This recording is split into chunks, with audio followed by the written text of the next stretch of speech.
Good morning, everybody. It's Chris van der Kerk at Bluerhino Safaris. Today, I want to give you an update on travel and the latest COVID and vaccination information. It's the 20th of July, so looking forward towards the end of this 2021 year and seeing how it's going to affect us when we travel to different countries. I was lucky enough to get my first vaccination shot on Saturday, and that will make life easier for me as an international traveler. Why is it going to do that? I've had quite a few questions asking me, is it going to make life easier? Will they force it on us? What do we do? How do we handle the situation? So firstly, why did I get the shot? There's a lot of scientific proof that it works. It prevents hospitalization and death. You can still get the virus. Remember that, very important to know. You can still get the virus, but your disease will be less severe, and therefore it is a good thing to have it. So it's not an immunization, it's a vaccination. There's a difference. And that means that if you travel to a different country, you can still be COVID positive, even though you had your vaccine. And therefore, the countries are setting things in place so that you must still travel within the regulations of each country. So first of all, I don't think any country will force you to have a vaccination to enter the country. They cannot do that because there will be people with medical reasons that cannot have the vaccine.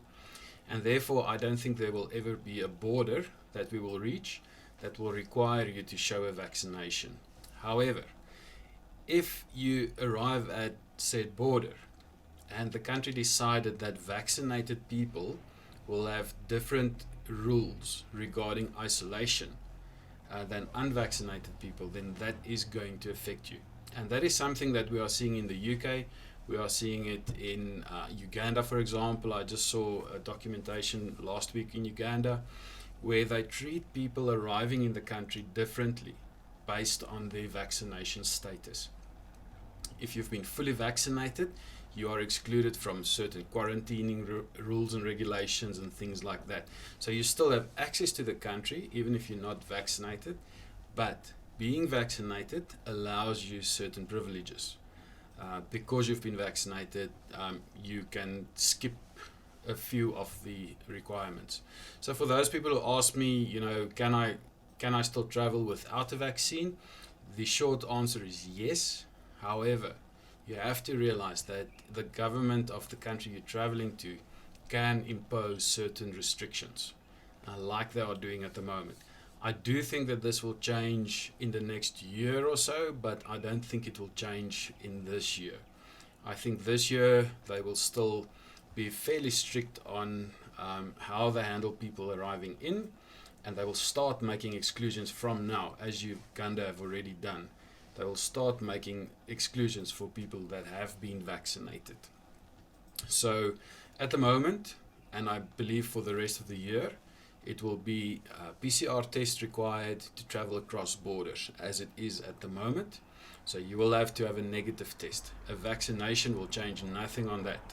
So remember, even with a vaccine, you can be positive. So you need a negative PCR to cross a border. In almost all countries at the moment, it's a 72-hour maximum age of the test. So from the moment that you test until you've crossed the border, not more than 72 hours. You can cross multiple borders, like we did going up to Tanzania the other day. We went into Botswana and into Zambia with the same test. So you don't need two different tests as long as you can fit that into the 72-hour window. Then when you're coming back to South Africa, if you're a South African citizen, it's fairly straightforward. A rapid test normally gets you in. However, the South African government requirements also ask for a PCR test. So just be aware of that. Which border are you using when you're coming back into South Africa? How available tests are, and how long it takes to do them. Generally these days it takes about 24 hours to get your results. So if you test in Gaborone, for example, coming back from Botswana, then that test will be sufficient to get you back into South Africa. So vaccination or no vaccination, fully vaccinated or half vaccinated, I don't think it's going to make any difference to the PCR test requirement traveling across borders. Maybe next year, middle next year, governments might start lifting the requirement of PCR tests because most of the world will be vaccinated by then. But until then, you are going to need PCR tests to cross every border for every country, even coming back into South Africa. But then, very important, and I'm going to repeat it, the vaccination status that you have is going to make it easier when it comes to quarantining. That's the one side, that's the legal side of it. The other side of it is if you're in the middle of the bush and you pick up COVID, having the vaccine is going to be much better for you. Because your outcome is going to be better. Statistically, you have a much better chance of recovering without big side effects. The virus will go away quicker, so your body can handle it quicker if you've had the vaccine. You will have a quicker negative test. So if you, let's say you're in Tanzania and you get COVID, it will normally take you 2 to 3 weeks to test negative. Maybe with the vaccine you can get it in 7 or 8 days. Test negative and you can cross a border again. So it will be beneficial for your health to have the vaccine. It will be easier to cross borders. It will be quicker to recover, and you can move on with your tour rather than having to go through the whole disease and find a hospital and oxygen and all of that stuff, which is in short supply at the moment.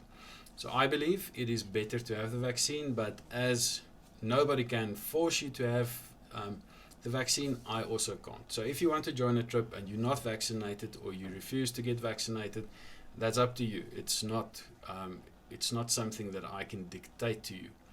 But if we get to a border and the officials say vaccinated people can go, unvaccinated people have to quarantine for 2 weeks, we will normally know that up front. But when we get to a border, if the country overnight decided that's the rule now, then that's the rule and I can do nothing about it. We can't change it, we can't fix it.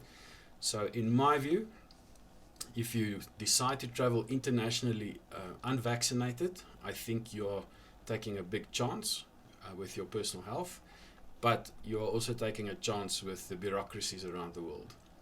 The UK just decided to impose a new ban on France, and vaccinated or not, they just decided that's it.